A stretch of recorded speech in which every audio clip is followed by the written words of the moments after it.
Добре дошли в Define Yourself. Това е креативна игра, създадена да помогне на участниците да се свързват, да откриват нови неща един за друг и да се забавляват. Нека се потопим и научим как да играем. Започнете като дадете на всеки участник малко парче лепенка и химикал или маркер.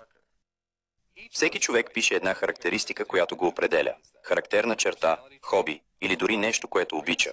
След като всеки е написал своята дума, е време за представяне. Всеки участник казва името си и споделя характеристиката, която е записал. Ако времето позволява, може да обясни защо е избрал тази дума.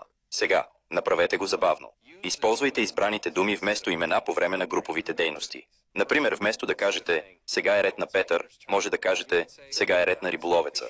Това запазва играта интересна и помага на всички да запомнят уникалните черти на всеки човек. Ако искате да насочите дейността, можете да ограничите типовете думи, които участниците избират. Помолете ги да използват само хобита, емоции или неща, които ги карат да се усмихват след играта. Отделете момент за размисъл. Ето няколко въпроса, които да обмислите. Какво научихте за себе си, като избрахте вашата характерна дума?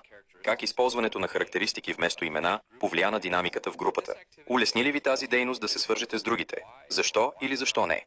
Да се самоопределите е страхотен начин да разчупите леда и да изградите по-силни връзки в групата. Сега, когато знаете как се играе, е време да опитате. Забавлявайте се, като откривате нови страни от себе си и другите.